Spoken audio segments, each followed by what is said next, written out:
একটা ক্রিকেট ম্যাচে যখন ইন্ডিয়া জেতে তখন আমরা ক্রেডিট দিই যে সেঞ্চুরি করছে, কিন্তু তার পেছনের যে কোচ তাকে কিন্তু আমরা খুব একটা সামনে নিয়ে আসি। কিডনি ট্রান্সপ্ল্যান্টের ক্ষেত্রে আজকে যারা রেসিপিয়েন্ট তারা ওয়ারিয়ার, হিরো, কিন্তু তাদের মেইন কারণ হচ্ছে, বেঁচে থাকার কারণ হচ্ছে যারা কিডনি ডোনেট করেছেন, যারা একটা কিডনি দিয়েছেন। এবং আমি সবসময় বিশ্বাস করি লাইফ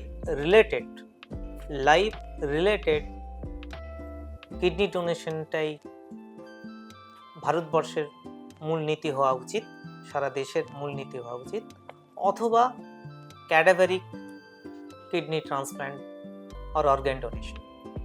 সো আমি বারবার যেটা বলি বা বলতে চাইছি যে লাইফ আনরিলেটেড ট্রান্সপ্ল্যান্ট বা কমার্শিয়াল ট্রান্সপ্ল্যান্টকে কীভাবে বন্ধ করা যায় সেদিকে আমরা যারা nephrologist, physician, the government, administrators, they should think about it, take care all these issues serious. আমার কাছে যখন কোনো পেশেন্ট আসেন সিকেডি স্টেজ 5-এ, তাদের ট্রান্সপ্ল্যান্টের কথা বলি, তারা অধিকাংশ ক্ষেত্রেই বলেন বাইরে থেকে কিডনি নেন। তাদের বাবা মা, ভাই বোন, হাজব্যান্ড ওয়াইফ থাকা সত্ত্বেও, ব্লাড গ্রুপ যাদের মিলছে, এলিজিবল যারা, তারা থাকা সত্ত্বেও কিন্তু আজকাল আমরা দেখছি মায়েরা কিডনি ডোনেট করছেন না, বাবারা কিডনি দিচ্ছেন না, ভাইরা তো দেনই না, কারণ তাদের আদার্স ফ্যামিলি বাইন্ডিংস থাকে। এবং হাজব্যান্ড ওয়াইফের ক্ষেত্রেও দেখা যায় যে তারাও এগিয়ে আসছেন। এরকম একটা ব্যাকগ্রাউন্ডে আমাদের এই যে 4 জন রেসিপিয়েন্ট রয়েছে, তাদের ডোনারেরা হচ্ছেন কিন্তু প্রত্যেকেই বাড়ির একজন। তো এখানে আমি প্রত্যেকের কাছেই অত্যন্ত বিনয়ের সাথে তাদেরকে সম্মান জানাতে চাই। তারা প্রত্যেকে কিডনি দিয়ে শুধু যে তাদের প্রিয়জনের জীবন বাঁচিয়েছেন তাই নয়, তারা সোসাইটিকে একটা মেসেজ দিয়েছেন যে ইয়েস, আমরা রিলেটেড যারা বাড়ির ফ্যামিলি মেম্বার যারা, তাদের এগিয়ে এসে কিডনি ডোনেট করা উচিত। বাইরে থেকে কিডনি সংগ্রহ করার থেকে বাড়ির লোকেরা কিডনি দেওয়াটাই বেটার। অসংখ্য ধন্যবাদ আপনাদের। তো এই যে আপনার প্রিয়জনকে কিডনি দিতে হবে, এই ভাবনাটা আপনাদের এলো কিভাবে? কোন ভাবনা থেকে এত বড় একটা সিদ্ধান্ত নিলেন যে একটা কিডনি দিয়ে দেব? আমার হাজব্যান্ডের যখন 2টো কিডনি খারাপ হয়ে যায় তখন মাথায় বাজ ভেঙে পড়ার মতো, কেন উনি ছাড়া তো আমাদের গার্জেন হিসেবে কেউ নেই। তাই ওনাকে সুস্থ রাখার জন্য আমি আমার নিজের একটা কিডনি দেবার জন্য আমি প্রিপারেশান নিয়েছিলাম, কেন উনি ছাড়া তো আমাদের কেউ নেই গার্জেন হিসাবে, তাই দিয়েছি। যখন শুনলাম ছেলের কিডনি দিতে হবে, আমি নিজে থেকেই দিয়েছি। ছেলের নিজের একটা ভয় হয়েছিল যে ছেলেটাই আমার আগে, আমি নিজে বাঁচি না বাঁচি, ছেলেটা বাঁচলেই আমার ঠিক আছে। নমস্কার। আমার ছেলের যখন শুনলাম আমার ছেলের কিডনিটা রিজেক্ট করে দিয়েছে, তো তখন আমি দিশা খুঁজে পাচ্ছি না কি করব। তো ডাক্তার বললেন নয় ডায়ালিসিস নয় কিডনি ট্রান্সপ্ল্যান্ট। তো আমি দেখলাম কিডনি ট্রান্সপ্ল্যান্ট করলে ওর সারা জীবনের নিশ্চিন্ত। তো কে দেবে? তখন আমি ভাবলাম আমি যখন মা, আমিই দিই, যেভাবে হোক আমার ছেলেটাকে বাঁচাতে চাই। তো এই জন্য এই ডিসিশন নিয়ে আমি আমার ছেলেকে কিডনি দিলাম। তো এখনও সুস্থ আছে। নমস্কার। যখন আমি জানতে পারলাম যে আমার বোনের 2টো কিডনি ড্যামেজ খারাপ হয়েছে, তারপরে চিন্তা ভাবনা হলো কী করবে, আসতে হবে। বোনের একটা মেয়ে আছে, মেয়েটাকে বাঁচাতে হবে, মানে ও তো ক্লাস এখন 9-10-এ পড়ে সামথিং। তা সেক্ষেত্রে আমি এগিয়ে বললাম ঠিক আছে আমি দিয়ে দেবো, একটা কিডনি দিই। আর শুনেছি কিডনি দিলে কোনো অসুবিধা নয়, অনেকভাবে শুনেছি, কোনো সমস্যা হয় না। সেক্ষেত্রে আজকে প্রমাণ হচ্ছে না, আমি কিডনি দিয়ে সম্পূর্ণ সুস্থ, ভালো আছি, বোনও সুস্থ আছে, এটাই বড় ভালো লাগছে। ট্রান্সপ্লান্ট করে আজকে ভালো আছে। ডায়ালিসিস লাইফ দেখেছি, খুব বাজে লাইফ, যখন তখন ইনফেকশন হয়ে যায়, অনেক সমস্যা হয়।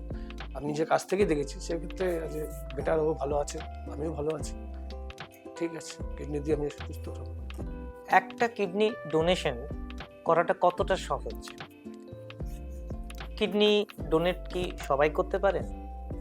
আমরা নেফ্রোলজিস্টরা দেখে নিই এলিজিবল ডোনার কারা। আগেকার দিনে ব্লাড গ্রুপের একটা ব্যাপার ছিল।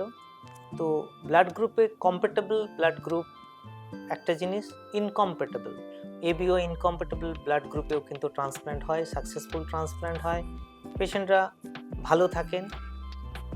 কিন্তু তার সাথে সাথে আমরা দেখে নিই ডোনারের ডায়াবেটিস আছে কিনা, হাইপারটেনশন আছে কিনা, হার্ট ডিজিজ আছে কিনা, কিডনির কোনো সমস্যা আছে কিনা। হাইপারটেনশন থাকলেও কিডনি ডোনেট করা যেতে পারে যদি তারা প্রেশার কন্ট্রোলে থাকে একটা মেডিসিনে।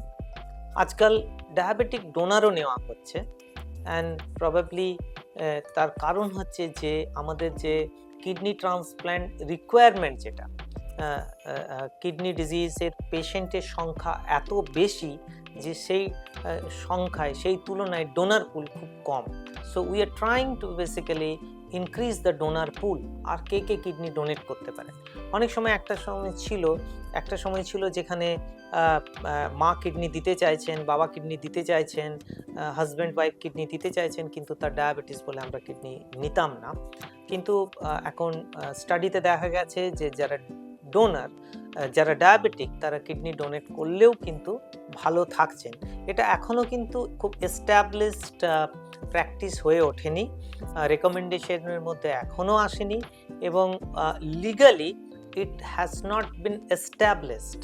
সুতরাং কিন্তু ভবিষ্যৎটা, ফিউচারটা আমরা সেদিকেই এগোচ্ছি। এবার ডোনেশনের পর কিন্তু অনেক কিছু হতে পারে, সার্জিক্যাল কমপ্লিকেশন হতে পারে। তবে আজকাল সার্জিক্যাল কমপ্লিকেশনের সংখ্যা অত্যন্ত কম।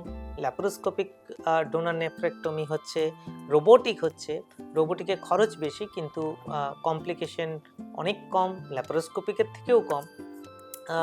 আমি তো কিডনি ডোনেশনের পরে কমপ্লিকেশন ভেরি রেয়ারলি দেখেছি, খুব একটা দেখিনি। হয়তো ইমিডিয়েট একটু আধটু কমপ্লিকেশন হয় বা হতে পারে, কিন্তু ডিভাস্টেটিং বা লাইফ থ্রেটেনিং কমপ্লিকেশন কিন্তু খুব একটা হয় না। কিন্তু লং টার্মে একটা সম্ভাবনা থেকেই থাকে যে মানুষটা 40 বছর বয়সে কিডনি ডোনেট করলেন, তার সারাটা জীবন পড়ে রয়েছে। তার ডায়াবেটিস হতে পারে, তার হাইপারটেনশন হতে পারে। একটা কিডনি যারা দিচ্ছেন তাদের হাইপারটেনশন হওয়ার সম্ভাবনা আরও বেশি থাকে, এবং ভবিষ্যতে তার ওই একটা কিডনি ড্যামেজ হওয়ার সম্ভাবনাও থাকে, যাকে আমরা বলি ক্রনিক কিডনি ডিজিজ। সেটা আস্তে আস্তে ফেলও করতে পারে। But this are very rare complication, এবং যেটা দেখা যাচ্ছে the other side of the kidney donation হচ্ছে যারা কিডনি ডোনেট করেন তারা কিন্তু জেনারেল পপুলেশনের থেকে বেটার থাকেন, বোথ ফিজিক্যালি অ্যান্ড সাইকোলজিক্যালি। তার কারণ মোস্ট লাইকলি যে যারা ডোনার তারা রেগুলার একটা চেক আপের মধ্যে থাকেন, বিশেষ করে যারা লাইফ রিলেটেড। ধরুন মা তার সন্তানকে নিয়ে আসছেন রেগুলার ফলো আপের জন্য ডাক্তারের কাছে, সুতরাং দুজনেরই চেক আপ হয়ে যাচ্ছে। আরেকটা খুব ইম্পর্ট্যান্ট যে স্টাডিতে দেখা গেছে যে কিডনি ডোনেট করতে গেলে তো একটা মোটিভেশন থাকে, বিশেষ করে যেখানে ফাইন্যান্সিয়াল কিছু গেইন নেই, সেই মোটিভেশন থেকে কিন্তু তারা সাইকোলজিক্যালি অনেক বেটার থাকে। That yes, I have done something, I have achieved something and I can do better. তো এই সাইকোলজিক্যালি কিন্তু কিডনি ডোনেশনের পরে ডোনাররা অনেক বেটার থাকেন। তো এই যে আপনাদেরকে প্রশ্ন, এই যে ধরুন কিডনি ডোনেশনের দিকে আপনারা এগোলেন, আপনারা জানতেন তো যে কিডনি ডোনেশনের পরে সমস্যা হতেই পারে। তো সেই সমস্যাগুলো আপনাকে কিডনি ডোনেশনের আগে ডাক্তারবাবুরা বলেও দিয়েছিলেন, এবং কিছু কিছু ক্ষেত্রে তো সার্জনরা ব্লান্টলি আপনাদের বলেন যে কিডনি ডোনেশন করতে যাচ্ছেন, টেবিলেই কিছু একটা হয়ে গেল। সে এই সব ইনফরমেশন পাওয়া সত্ত্বেও আপনারা যে কিডনি ডোনেশনের দিকে এগিয়েছেন, এই সমস্যাগুলো আপনারা কতটা জানতেন এবং কিভাবে মেনে নিলেন? যখন সাইকিয়াট্রিস্ট দেখিয়েছিলাম তিনিই বলেছিলেন আপনি টেবিলেই হয়তো মারা যেতে পারেন। আমি সেসব ভয় পাইনি, বিনা দ্বিধায় আমি আমার হাজব্যান্ডকে কিডনি দেওয়ার জন্য কারুর কোনো ভয় পাইনি, আমি এগিয়ে গেছি দেওয়ার জন্য যাতে আমার হাজব্যান্ড সুস্থ থাকে। ডাক্তাররা বলেছিলেন যে মানে অপারেশনের সময় হয়তো মারা যেতেও পারেন, হতে পারে। আমি তো বললাম আমার ছেলে আগে, আমি কিডনি দিয়েছি। আমাদের ডাক্তার বলেছিলেন যে আমাদের কিডনি ডোনেট করলে অনেক রিস্ক থাকতে পারে আমাদের জীবনে। তো আমরা অত কিছু ভাবিনি। আমাদের যেহেতু সন্তান, আমার সন্তানের যেহেতু এটা হয়েছে, আমি নিজের রিস্কের কথা ভুলে গিয়ে আমি কিডনিটা দিয়েছি, একটা কিডনি ডোনেট করেছি। তো এখন আমার সন্তান ভালো আছে, এটা আমিও ভালো আছি, কোনো সমস্যা দেখতে পাচ্ছি না। এটাই আমি চাই, সবাই এরকম এগিয়ে আসুক, সবাই কিডনি ডোনেট করুক, নিজের ফ্যামিলির জন্য বিশেষ করে, এটাই বলার। হসপিটাল থেকে আমার ডাক্তাররা বলেছিলেন যে কিডনি দিলে অনেক সমস্যা হতে পারে, অপারেশন টেবিল বিভিন্ন রকম সমস্যা হতে পারে, মানে শেষ সমস্যা হচ্ছে সবচেয়ে বড় মারা যেতে পারে। তা আমি প্রিপারেশন নিয়েছিলাম একভাবেই, যেহেতু ভাই বোন আমরা দুজনই, আমার বোন আমি ভাই দুজনই আছি, থাক বাঁচলে দুজন বাঁচি, বললে দুজন বাঁচি। আজকে আমরা প্রমাণ দুজনেই বেঁচে দাঁড়িয়ে আছি, এটাই সবচেয়ে বড় প্রমাণ। না, কিডনি দিয়ে খুব ভালো, অসুবিধা নেই, আমরা ভালো আছি, মরার দিক দিয়ে প্রস্তুত। ট্রান্সপ্ল্যান্ট করলেই যে সব কিছু সবসময় খুব স্মুথলি চলে তা নয়। Transplant carries its own risk.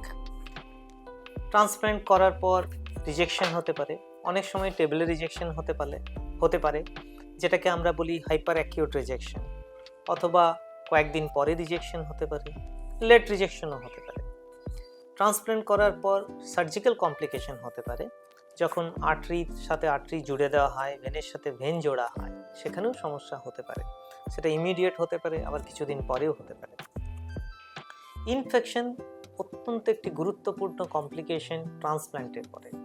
ট্রান্সপ্ল্যান্টের কয়েকদিনের মধ্যে যে ইনফেকশনগুলো হয় সেগুলো সাধারণত এই যে টিউবগুলো থাকে সেখান থেকে, এনভায়রনমেন্ট থেকে। কিন্তু ট্রান্সপ্ল্যান্টের অনেক দিন পরে যে ইনফেকশনগুলো হয় সেগুলো সাধারণত ইমিউনিটি কমে যাওয়ার পর অপরচুনিস্টিক ইনফেকশন। দ্যাট মিনস যে ভাইরাস, যে ব্যাকটেরিয়া, যে প্যারাসাইটগুলো আপনার শরীরে এতদিন ছিল কিন্তু কোনো সমস্যার সৃষ্টি করেনি, সেগুলোই এখন সমস্যার সৃষ্টি করছে, because your immunity has gone down significantly.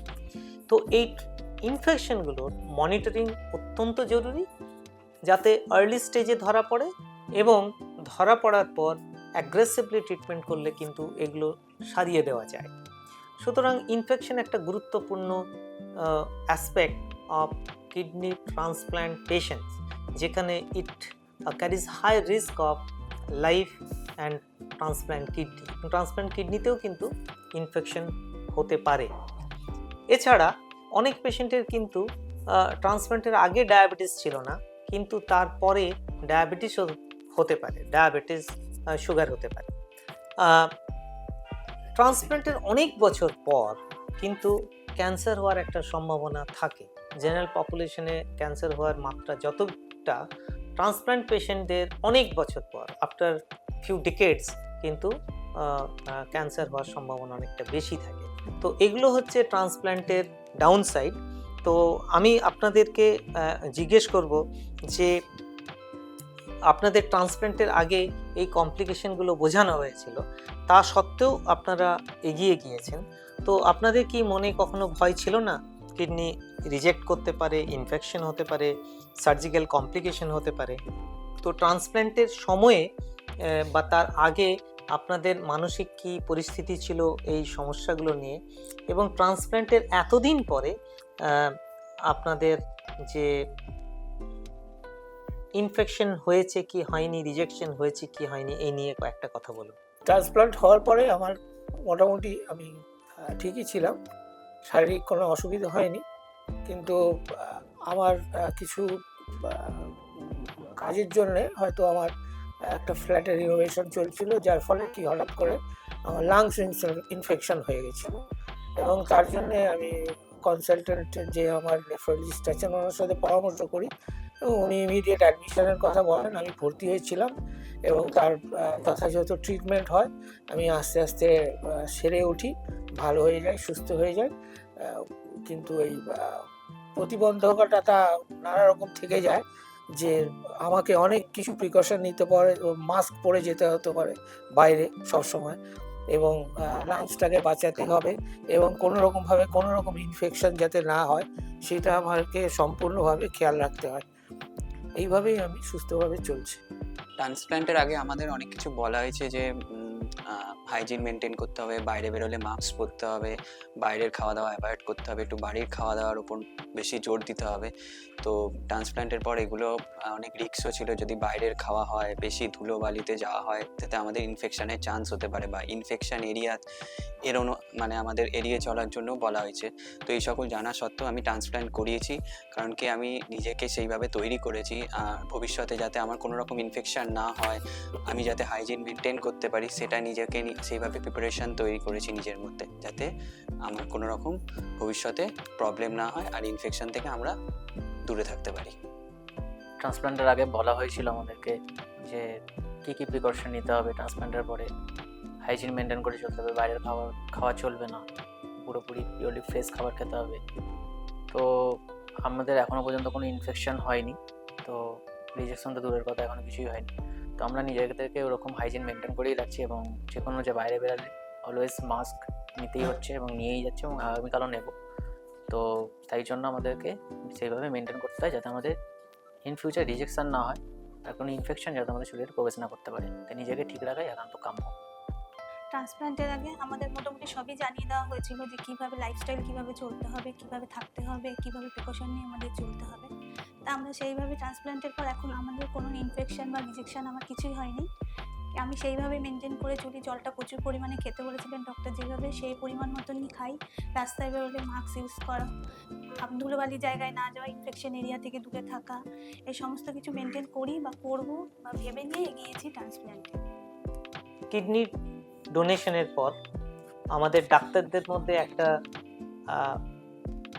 থাকে ভাবনা চিন্তা যে ডোনাররা কেমন আছে। অনেক সময়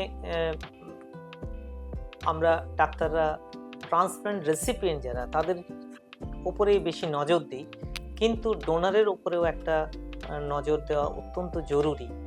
তাদের মধ্যে একটা কনফিডেন্স নিয়ে আসা জরুরি যে ডাক্তারবাবু আমার পাশে আছেন। তো আজকে আমরা জেনে নেব আমাদের ডোনাররা কেমন আছে। তো প্রথম প্রশ্ন হচ্ছে আপনারা আছেন কেমন, এবং আপনারা এই যে স্বাভাবিক জীবনযাপন, বাড়ির কাজ, বাইরের কাজ, অফিসের কাজ, সেটা কিভাবে মেনটেন করছেন। এবং আপনাদের সবার কাছেই আমার প্রশ্ন যে ছুটি যে হলো তার কতদিনের মধ্যে আপনারা নর্মাল লাইফে ফিরতে পেরেছিলেন। এটা আমাদের অনেক ডোনার ট্রান্সপ্ল্যান্টের আগে, কিডনি ডোনেশনের আগে জিজ্ঞেস করেন, ডাক্তারবাবু আমি কদিনের মধ্যে নর্মাল কাজে ফিরতে পারবো। তো আপনারা বলুন যে কতদিনের মধ্যে নর্মাল কাজে ফিরতে পেরেছিলেন। আমি এখন খুব ভালো আছি, আমার হাজব্যান্ডও খুব ভালো আছে। আমি কিডনি দেওয়ার পরে একটা কিডনি নিয়ে আমি সমস্ত কাজ বাড়িতে করি, আমার কোনো প্রবলেম হয় না। আর আমি হাজব্যান্ডের সমস্ত দেখাশোনাও করি। আর আমি যে 7 দিন হসপিটাল থেকে 7 দিনের মাথায় যে ফিরেছিলাম, 8 দিন থেকে আমি বাড়ির রান্না সমস্ত কাজই করেছি। একটু কষ্ট হয়েছিল, সেলাই ছিল বলে। 23 দিনের মাথায় যখন সেলাই কাটা হয় আমি পুরো ওকে, আমার আর কোনো সমস্যা ছিল না। হ্যাঁ, আমি এখন ভালো আছি। আর ছুটির 1 মাস পর থেকে আমি সমস্ত কিছু কাজই করছি, সমস্ত মানে বাড়ির কাজ। আর রান্না বান্না সব কিছুই করি, এই ভারী জিনিসটা তুলি না, ছেলেকেও দেখাশোনা করি, সবই করি। আমি ওটি হওয়ার 15 দিন পরেই মানে সুস্থ হয়ে গেছি মোটামুটি। আমি বাড়ির সব কাজই করি, আমার ছেলের দেখাশোনা এগুলো সব আমাকেই করতে হয়, ছেলের খাবার সব এগুলো আমাকেই সব করতে হয়, আমি করি। আমার তাতে কোনো অসুবিধা হয় না। এবং আমি রাজনীতির সঙ্গেও জড়িত আছি, আমার বিভিন্ন মিটিং মিছিলেও যেতে হয়, তাতেও আমার কোনো অসুবিধা হয় না। মনের দিক দিয়েও আমি খুব ভালো আছি, কারণ আমার ছেলে যেহেতু ভালো আছে, আমিও ভালো আছি, শারীরিক দিয়ে তো ভালো আছি। তো সবাই এটাই আমি চাই যে সবাই দিক, সবাই ভালো থাকবে, ভয় পাবেন না। আমি মানে অপারেশন হওয়ার মোটামুটি ছুটি হয়েছে 5 দিন পরে, আমি 7 দিন পরেই রাস্তায় মোটামুটি চলাফেরা করেছি। হসপিটালেও বারবার গিয়ে চোখে একটু পাম্পে যখন ভর্তি হয়েছিল তারপরেও দেখতে গেছি, সমস্যা নেই। আর আমি 1 মাস আমি একটু এমার্জেন্সি পরিষেবার সঙ্গে যুক্ত আছি। যে কাজটা করি আমি সেই এমার্জেন্সি শিফটিং ডিউটি হয়, মর্নিং হয়, বি হয়, নাইট হয়, 3 শিফটে ডিউটি করতে হয়। আমি 1 মাস 10 দিন পর থেকে আমি এসব নর্মাল কাজে জয়েন করেছি। আর কাজে জয়েন করে আমার লাইফস্টাইল আগের থেকে চেঞ্জ হয়েছে। যেমন ধরুন আগে যেমন একটা বেঠিক লাইফ ছিল, যে খেলাম, এখন টাইম খাবার, টাইম সময়, ডাক্তার চেক আপ সবই ঠিক আছে, নর্মাল আগের থেকে শরীর থেকে মানসিক দিক থেকে সব থেকে বেটার আছে। ট্রান্সপ্লান্টের পরে ভালো আছে। এখন এখন কাজও করছি, কাজের কোনো অসুবিধা হচ্ছে না, সবই ঠিক আছে, ভালো আছে। অনেক রোগী ভাবেন যে ট্রান্সপ্ল্যান্ট করার পর তার চিকিৎসা শেষ হয়ে গেল, এবার ট্রান্সপ্ল্যান্ট হয়ে গেছে, আমি নর্মাল, কোনো অসুবিধা নেই, আমি সব কিছু করতে পারি। হ্যাঁ, আপনি সব কিছু করতে পারেন, কিন্তু ট্রান্সপ্ল্যান্ট হচ্ছে বিগিনিং অফ ট্রিটমেন্ট।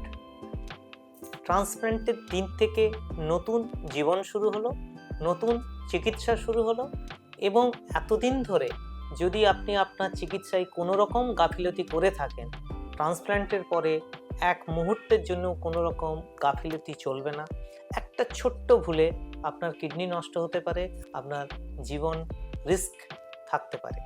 সুতরাং কিডনি ট্রান্সপ্ল্যান্টের পরে নিয়মিত ওষুধ খাওয়া, নিয়মিত ডাক্তারের পরামর্শ নেওয়া অত্যন্ত জরুরি।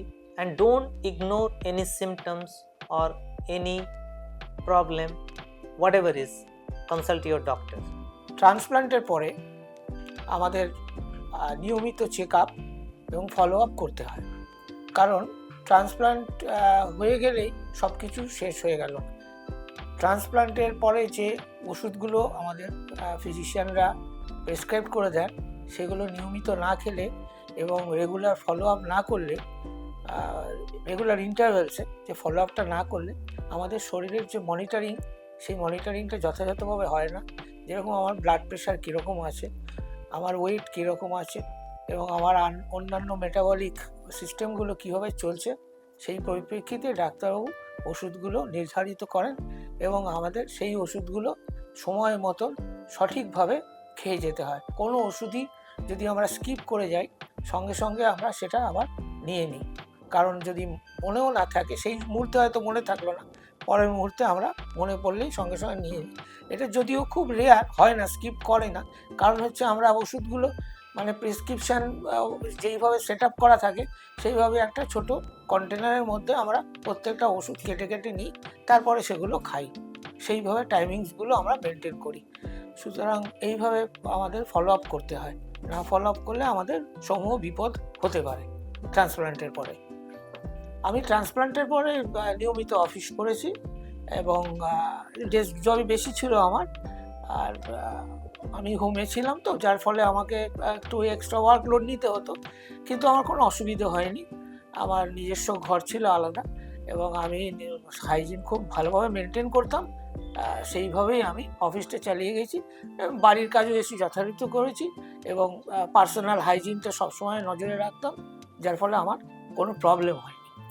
আর রিগার্ডিং হাইজিন আমাদের যথেষ্ট সচেতন থাকতে হতো হাইজিনের ব্যাপারটা নিয়ে, কারণ আমরা টয়লেট বা আউটসাইডে টয়লেটে গেলে আমরা সেইভাবে স্প্রেয়ার রাখতাম একটা স্যানিটাইজ করার জন্য, এবং স্যানিটাইজ করার পরেই হয়তো খুব প্রয়োজন না পড়লে বাইরের টয়লেট ইউজ করতাম না, এবং ঘরে অফিস করার পরে যখন বাড়ি ফিরতাম যথারীতি আমরা ক্লিনলিনেসটাকে মেনটেন করতাম। হাত মুখ ঠিক মতন সঠিকভাবে ধোয়া এবং সাবান দিয়ে পরিষ্কার করা এবং স্প্রেইং করা, সমস্ত জায়গাটাকে যেখানটা স্যানিটাইজ করার প্রয়োজন সেইখানটা স্যানিটাইজ করতাম, এবং আমাদের সমস্ত কিছু কেচে পরিষ্কার পরিচ্ছন্নভাবে সেটা ব্যবহার করতে হতো, কারণ ইনফেকশানের চান্সটাকে অ্যাভয়েড করার জন্যই আমাদের এই সবগুলো ফলো করতে হতো। যার ফলে হাইজিনটা আমরা প্রায়োরিটি দিতাম মারাত্মকভাবে, যেটা অ্যাজ পার আমাদের ফিজিশিয়ান বলেই দিয়েছিলেন যে আপনারা যদি হাইজিনটা ঠিকভাবে মেনটেন করেন, আপনারা বহু বছর এইভাবে ইনফেকশনের হাত থেকে নিজেকে রক্ষা করতে পারবেন। ট্রান্সপ্ল্যান্ট মানেই আমাদের দ্বিতীয় জন্ম। তো আমাদের এই দ্বিতীয় জন্মটাকে আমাদের বেছে নিতে হয়েছে এই ট্রান্সপ্ল্যান্টেরই মাধ্যমে।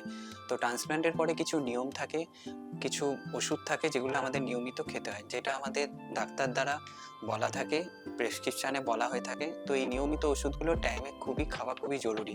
এই ওষুধগুলো আমি অ্যালার্ম দিয়ে রাখি ফোনে, বা আমার বিভিন্ন সময় যে অ্যালার্মের মাধ্যমে জানার আমি ওষুধগুলো খেয়ে থাকি। তো ট্রান্সপ্ল্যান্টের পর যে নিয়মিত যে ওষুধগুলো খুবই খাওয়া দরকার। আর আমার একটু প্রেশার আছে, তো আমাকে প্রেশারের ওষুধগুলো খুব টাইমে মেনটেন করতে হয় খাওয়া। কোনো ওষুধ আমি অনেক সময় স্কিপ করে গেছি, কিন্তু পরে আমি আবার সেটাকে খেয়ে নিয়েছি। তো ট্রান্সপ্ল্যান্টের পরে খুবই জরুরি নিয়মিত ওষুধ খাওয়া। আর ট্রান্সপ্ল্যান্টের পরে আর একটা আমাদের খুবই জরুরি যে রেগুলার ফলো আপে থাকতে হবে ডক্টরের, কারণ কি ডাক্তারের নিয়ম অনুসারে আমাদের যেতে হবে, যখন ডক্টর যে টেস্টটা বলবে করাতেও হবে, এটা খুবই দরকার। ট্রান্সপ্ল্যান্ট হয়েছে আমার সেপ্টেম্বরে 2024-এ। তো ট্রান্সপ্ল্যান্টের আগে আমার মাস্টার্সে হাফ হয়েছিল, মানে ফার্স্ট ইয়ার আমি কমপ্লিট করেছিলাম, তো সেকেন্ড ইয়ারটা আমার ডিউ হয়ে গেছিলো। তো ট্রান্সপ্ল্যান্টের পরে আমি আমার সেকেন্ড ইয়ার যেটা বাকি ছিল মাস্টার্স কমপ্লিটও করেছি। আর আমাদের বাড়িতে ফ্যামিলি বিজনেস আমাদের, তো আমাকে বিজনেসও দেখতে হতো। ট্রান্সপ্ল্যান্টের আগে থেকেই আমি দেখতাম, তো ট্রান্সপ্ল্যান্টের পরেও মিনিমাম 6 মাস পর থেকে আমি বিজনেসে আবার যেমন আগে ছিলাম সেই ফর্মে ঢুকে গেছি। মার্কেট করা বা কলকাতায় আসা, বড় বাজারে আসা, আমার ওখানে মার্কেটিং করতে হয়, পাবলিক প্লেসে ঘোরা, পাবলিক গাড়ি চাপা, এগুলো আমি ট্রান্সপ্ল্যান্টের পরে এখনও করে যাই, আমার কোনো অসুবিধা হয় না। আর বাড়ির কাজ বলতে আমি আমার নিজের ঘর পরিষ্কার করা থেকে শুরু করে সব রকম বাড়ির কাজই আমি করি, এতে আমার কোনো অসুবিধা হয় না। তো আমি সব কিছুই মেনটেন করি, ওষুধ খাওয়া টাইমে, কাজ করা, বিজনেস দেখা, এটা কোনো আমার অসুবিধা হয় না। হাইজিন হলো এমন একটা জিনিস যেটা শুধু আমাদের ট্রান্সপ্ল্যান্ট পেশেন্টদের জন্য, আমি সবার জন্যই বলবো হাইজিন একটা খুবই বড় বিষয়। যে তো হাইজিন বলতে আমরা বলতে পারি খাওয়া দাওয়ার দিক থেকে হাইজিন, খাওয়ার আগে হাত ধুয়ে খাওয়া, ভালোভাবে হাত পরিষ্কার করে খেতে হবে, যেই পাত্রে খাচ্ছি সেই পাত্রটা পরিষ্কার হতে হবে, এবং টয়লেট যেখানে করছি সেই জিনিসগুলো আমাদেরও দেখতে হবে। কারণ কি হাইজিন এমন একটা জিনিস, আপনি যদি কম বয়স থেকে বা আপনি যদি হাইজিন ব্যাপারটা বুঝতে পারে, তো হাইজিন যদি আপনি মেনটেন করে, তাহলে আপনার কোনো রকম ইনফেকশন বা কিছু থেকে আপনি অনেক দূরে থাকবেন। তো আমাদের টয়লেট দিক থেকে হাইজিন মেনটেন করতে হবে, খাওয়া দাওয়ার দিক থেকে তো একদমই, এবং তাছাড়া বাইরে বেরোলে একটু মাস্ক ইউজ করতে হবে, পাবলিক প্লেসে তো একদমই দরকার। তো হাইজিন খুবই দরকার আমাদের জন্য। ট্রান্সপ্লান্টের পরে অবশ্যই নিয়মিত ওষুধ খেতে হবে, টাইম টু টাইম মেনটেন করে ওষুধ খেতে হবে। তো কোনো রকম ওষুধ নেওয়া যাবে না এরকম না, টাইম টু টাইম আমাদেরকে নির্ধারিত সময় ওষুধ খেতে হবে। আর যাতে আমরা যেহেতু নতুন জীবন পেয়েছি, সেই নতুন জীবনটাকে উপভোগ করার জন্য সেই জীবনটাকে ঠিক রাখার দায়িত্ব পুরোটাই আমাদের উপর। তো সেই জন্য আমাদের নিয়মিত ওষুধ খেতে হবে এবং নিজেদেরকে ঠিক রাখার জন্য হাইজিন মেনটেন করতে হবে। যেখানে পাবলিক স্পেসে গেলে আমরা মাস্ক পরে যাব। তো আর অফিসে, আমি যেহেতু অফিস করি, তো অফিসে গেলে আমাদের পাবলিক ট্রান্সপোর্ট আমি ব্যবহার করি ট্রান্সপ্ল্যান্টের পরে, তো সেখানে আমি মাস্ক পরেই থাকি অলওয়েজ। তো মাস্ক পরাটা খুবই বাধ্যতামূলক। তো ট্রান্সপ্ল্যান্ট করলে এই হাইজিন মেনটেন করতে হবে, রেগুলার চেক আপ আমাদের করতে হবে। যখন বাই এনি চান্স কখন আমাদের জ্বর এলো, সর্দি হলো, তো নিজের ইচ্ছা মতো কোনো রকম ওষুধ না নেওয়াটাই বেটার। তো ডাক্তারের পরামর্শ নিতে হবে, ডাক্তার যেই ওষুধ মেডিসিন সাজেস্ট করবে অবশ্যই সেটা নেওয়াটাই উপযোগী হয়ে ওঠে এবং সেটাই নেওয়াটা উচিত। তো আমার মনে হয় তো ডাক্তার যেটা বলবে সেটা শোনা উচিত আর রেগুলার চেক আপ করা উচিত। ঘরের কাজ সমস্ত কিছুই করতে পারি অ্যাক্টিভলি এবং এনার্জি সহকারে সব কিছুই করি। শুধু ঘরের কাজ নয়, মেয়েকে নিয়ে স্কুলে যাওয়া, টিউশন দেওয়া সব আমি নিজেই করি। নিজের সংসারের প্রয়োজনীয় মহিলা বা বাইরে যে কাজগুলো থাকে সব আমি নিজেই করে থাকি, কোনো অসুবিধা হয় না, খুব সহকারে। আর যেটা সবথেকে বেশি মেনটেন করতে হয় ডক্টর চেক আপ। আমি ডক্টর যেইভাবে আমাদের চেক আপের ডেট, টাইম, টেস্ট থাকে সব নিয়মিত সেইভাবেই করি। তারপরে হচ্ছে কি মেডিসিনটা আমি যেটা করে থাকি, মেডিসিনে আমি অ্যালার্ম দিয়ে থাকি। আমি অ্যালার্ম বাজলেই আমি মেডিসিন খাই। অনেক সময় হয়তো অ্যালার্মের জন্য আমি ভুলি না, আর কোনো কারণে যদি একটু 2 সেকেন্ড সাথে সাথে মন দিয়ে অ্যালার্মটাকে বন্ধ করে আগে মেডিসিনটা খাই। ওটা সবার ক্ষেত্রেই তাই করতে হবে। হাইজিন, পাবলিক টয়লেট একদমই ইউজ করি না, নিজস্ব আলাদাভাবে, আর যদিও খুব বাধ্যতামূলক যেতে হয় স্প্রে ইউজ করি, বাইরে মাস্ক, আর ইনফেকশন এরিয়া থেকে শতগুণে দূরে। বর্তমান সমাজের কাছে আমার একটা বিশেষ আবেদন যে কিডনিটা আপনারা নিজের যারা পার্সোনাল মা হন, বাবা হন, ভাই হন, দাদা হন, নিজের লোককে দেওয়ান, বাইরে থেকে কিডনি নেবেন না।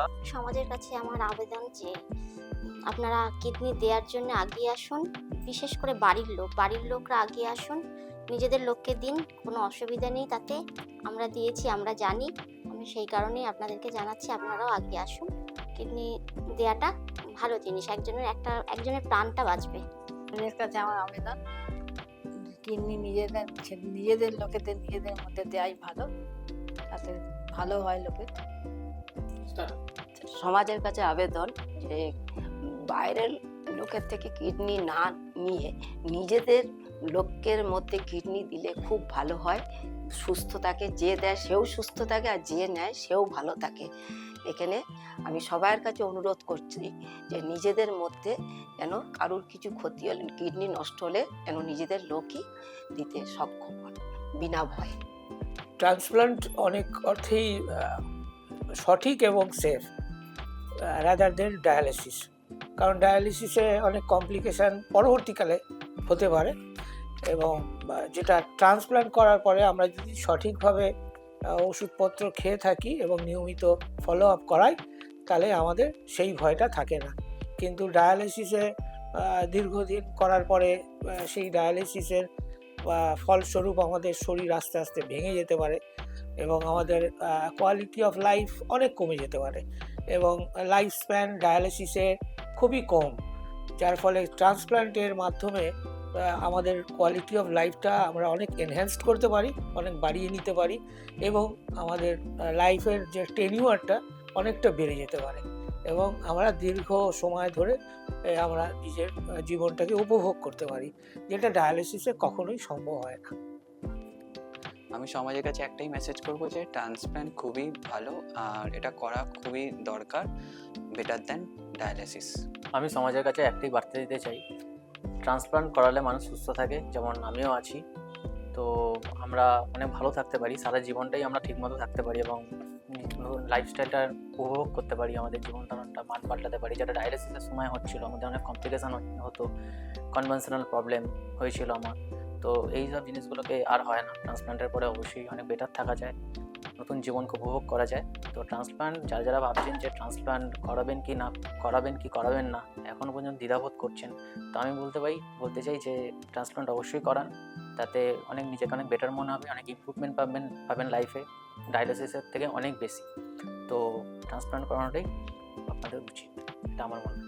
সমাজের কাছে আমার একটাই মেসেজ, যাদের ডায়ালিসিস চলছে বা যাদের দুটো কিডনি ফেলিওর হয়ে গেছে, তারা ট্রান্সপ্ল্যান্টের দিকে এগো। Transplant is a safe life, is জীবনটাকে আবার নতুন করে ফিরে পাওয়া, জীবনটা সে আগের মতো নর্মালি থাকবে, কোনো রকম পরিবর্তন হবে না। তাই সবাইকে একটাই বার্তা যে আপনারা ট্রান্সপ্ল্যান্টের দিকে এগিয়ে যান। আমাদেরকে দেখে এইটুখানি আপনারা বুঝে যান যে ট্রান্সপ্ল্যান্ট ইজ দ্য বেস্ট। মানসিকভাবে যখন আমার ডায়ালিসিস চলছিল, মানসিকভাবে আমি খুব বিধ্বস্ত হয়ে গেছিলাম এবং মানসিকভাবে আমি খুব ডিপ্রেশনে ছিলাম, অবসাদে ভুগছিলাম। কারণ আমার মাথায় কি না কি হয়ে যেত, হঠাৎ করে রেগে যাওয়া, যাকে তাকে নানা রকমভাবে কথা বলে দেওয়া উল্টাপাল্টা। তো তাতে আমার শত্রু সংখ্যা প্রচণ্ড পরিমাণে বেড়ে গেছিলো, সবাই আমাকে খারাপ ভাবতো, এবং যারা এই প্রবলেমটা বুঝতো যে আমার এরকম একটা প্রবলেম আছে, তাতে এরকম হতেই পারে, তারা আমাকে কখনোই খারাপ কিছু মাইন্ডে কিছু বলেনি। তারা যে জিনিসটাকে চেষ্টা করেছে, সেই জিনিসটাকে আমরা যাতে কন্ট্রোল করতে পারি। তো আফটার ট্রান্সপ্ল্যান্ট আমি এখন বলছি আমি খুবই ভালো আছি, আর মানসিক দিক দিয়েও অনেকটা ভালো আছি। যতটাই ভেঙে পড়েছিলাম, এখন আর সেরকম ভাঙা নেই, এখন আমার বন্ধুত্বপূর্ণ সবার সঙ্গে সম্পর্ক হয়ে গেছে। তো তাই আমি বলতে চাই যে মানসিকভাবে, শারীরিকভাবে তো আমি সুস্থই আছি, তার থেকে মানসিকভাবে আমি তার থেকেও অনেক বেশি সুস্থ আছি।